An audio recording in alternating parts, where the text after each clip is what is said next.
सवाल ये है कि किसान आंदोलन के 1 साल हो गए, लेकिन मांगे मानने के बाद भी ये आंदोलन बेमियादी क्यों बनाया जा रहा है। हमारे साथ हमारे सहयोगी शक्ति और बलराम लगातार बने हुए। शक्ति, सवाल यही है कि जो ये एमएसपी गारंटी की मांग की जा रही है कानून की, इस पर बातचीत भी हो सकती है। किसान ये कह सकते हैं कि ठीक है सरकार से कि हम बात करना चाहते हैं। जो प्रमुख मुद्दा था आंदोलन का वो तो यही था कि 3 कृषि कानून वापस लीजिए, हम घर जाएंगे।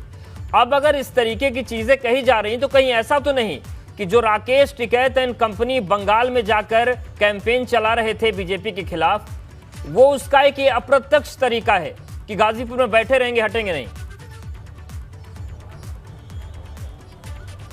देखिए, बिल्कुल माना तो यही जा रहा है कि जिस तरीके से अब उत्तर प्रदेश के चुनाव है तो कहीं ना कहीं किसान आंदोलन को जो विपक्षी पार्टी है वो भुनाने में लगेंगी और राकेश टिकैत उनका साथ देंगे।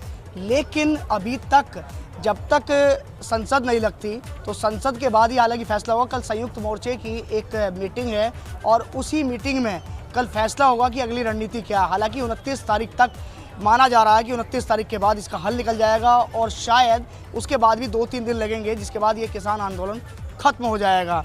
ये बताइए आपकी जिस तरीके से अब चुनाव भी थे, लेकिन चुनाव से पहले देखने को ये मिल रहा है साफ साफ कि प्रधानमंत्री ने आप लोगों की जो मुख्य मांग थी वो मान ली है। तो आखिर अब रास्ते खाली करने में क्या समस्या आ रही है? भैया, रास्ते खाली करने में कोई समस्या नहीं। रास्ते अब भी खाली हैं।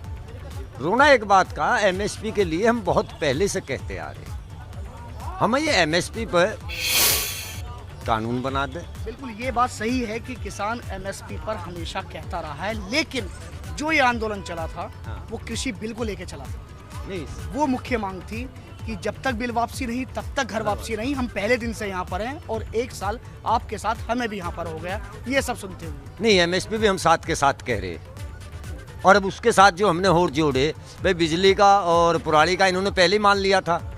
अब हमारे जो 750 लोग शहीद हुए और 50,000 लोगों पर मुकदमे हैं, वो तो यहीं आने पर हुए।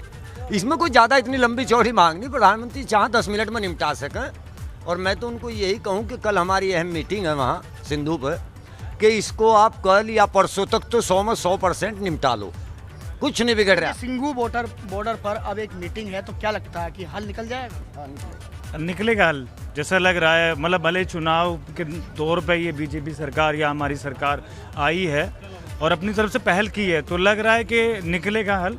1 साल से जो हमें यहाँ हो गया बॉर्डर पे, तो सरकार के लिए तो उपलब्धि है, लेकिन हमारे लिए बहुत बड़ी एक तरीके से हमने बहुत कुछ खोया है।